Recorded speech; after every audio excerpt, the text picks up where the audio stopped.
कर्मचारीगण और सबसे बढ़कर मेरे प्यारे प्यारे विद्यार्थियों, सबसे पहले तो आप सबका शुक्रिया कि आपने मुझे यहाँ आमंत्रित किया। वो इसलिए कि हम जब भी कभी भी एनआईटी में आते हैं तो मुझे ऐसा लगता है कि हम टाइम ट्रेवल कर चुके हैं और 15-20 साल पहले पहुंच चुके हैं, जब हम भी कभी ऐसे ही बैठा करते थे।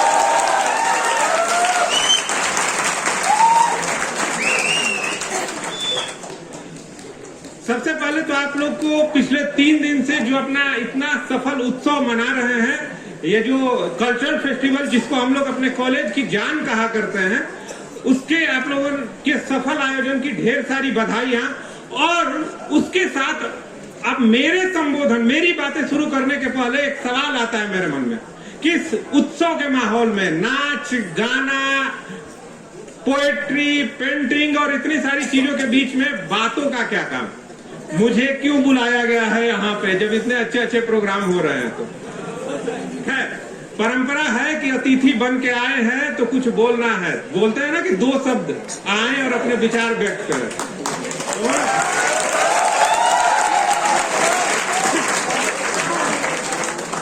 तो चलिए हम भी कोशिश करेंगे कि मेरे 2 शब्द ही रहे, थोड़ा ज्यादा बड़ा ना हो जाए। समय का ख्याल रखते हुए कुछ मोटी मोटी बातें करते हैं, शायद कुछ काम की बातें निकल आए।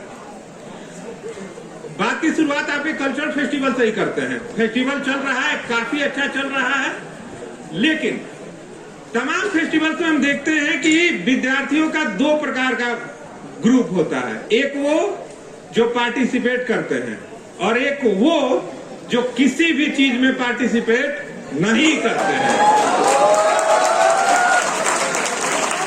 और मुझे लगता है कि लगभग हर कॉलेज में पार्टिसिपेट नहीं करने वाला ग्रुप बड़ा ग्रुप होता है। यहां भी ऑब्वियसली यही होगा। ऐसे लोग किसी भी चीज में पार्टिसिपेट नहीं करते, न डांस में, न सिंगिंग में, न पोएट्री में, न ड्रामा में, न रंगोली में, न पेंटिंग में, किसी भी चीज में नहीं।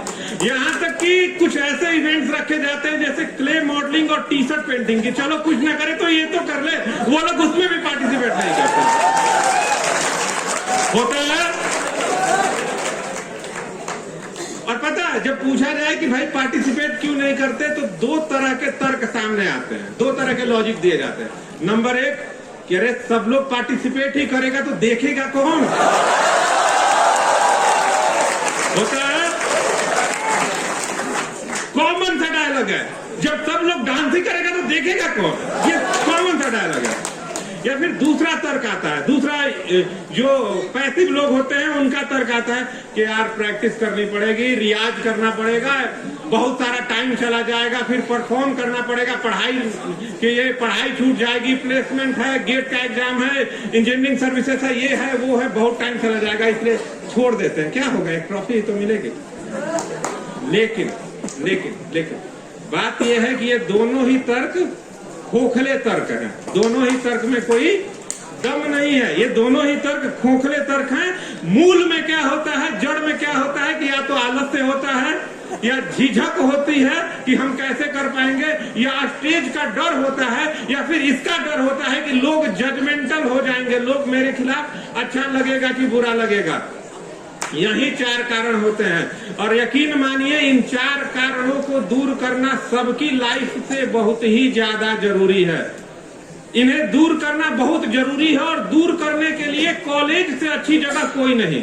अगर आपने कॉलेज में अपने इस जगह पे आलस्य, झिझक, डर या लोगों की जजमेंट से, लोग क्या कहेंगे, मेरे साथी क्या कहेंगे, अगर इससे पीछा नहीं छुड़ाया तो आगे जाके थोड़ी बहुत परेशानी तो होती ही है।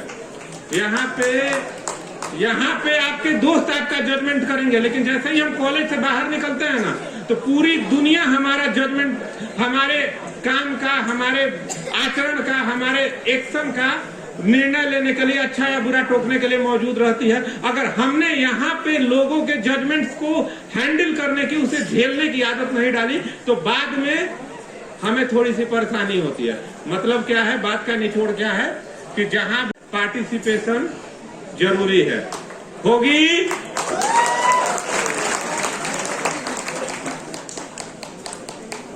हमने पूछा होगी, जवाब में आई तालियां, मतलब कि नहीं होगी।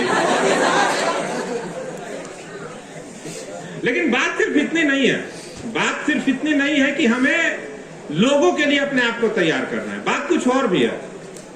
बात सिर्फ इतनी नहीं है कि हमें बाद में जो आएगा उसको झेलने के लिए खुद को तैयार करना है, बात कुछ और भी है। बात क्या है? संस्कृत में एक श्लोक आता है कि साहित्य संगीत कला विहीनम साक्षात पशु पुच्छण विसारहीनम, मतलब कि मनुष्य हैं तो थोड़े से साहित्य संगीत कला या ऐसी कोई भी कलाएं तमाम तरह की हो सकती है, ऐसी कोई भी कुछ रुचियां अपने साथ रखनी चाहिए, क्योंकि ये हॉबीज या अपनी ये जो रुचियां होती हैं वही हमें जिंदा रखती हैं, वही हमें औरों से अलग रखती हैं। खाना, सोना, रिप्रोडक्शन करना और अपनी लाइफ को गुजार देना ये तो सब करते हैं।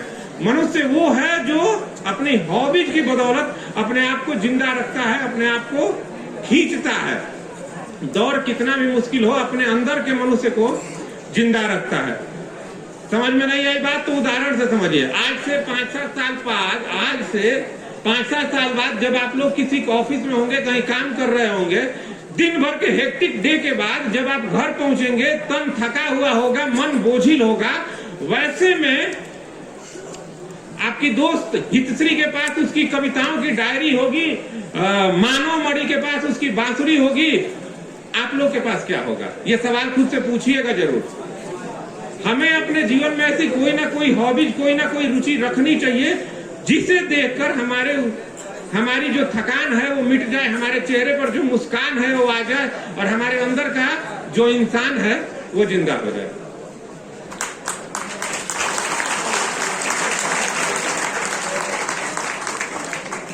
बात को लंबा नहीं खींचते हैं, पूरी बात का निचोड़ ये है, पूरी बात का निचोड़ ये है कि हमें अपने जीवन के हर लम्हे, हर दौर में अपने काम के साथ साथ कुछ और भी हाथ में जरूर रखना चाहिए। वो कहते हैं ना कि इंसान की जिंदगी का हर दौर, हर लम्हा फ्रिज से निकाली गई आइसक्रीम की तरह होता है। मजा लेते रहिए वरना पिघल तो रही है, खत्म हो ही जाएगा।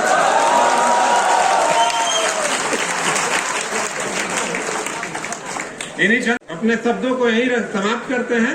आप सब लोगों को ढेर सारी शुभकामनाएं, खूब एंजॉय करिए, खूब पढ़िए, खूब आगे बढ़िए। धन्यवाद।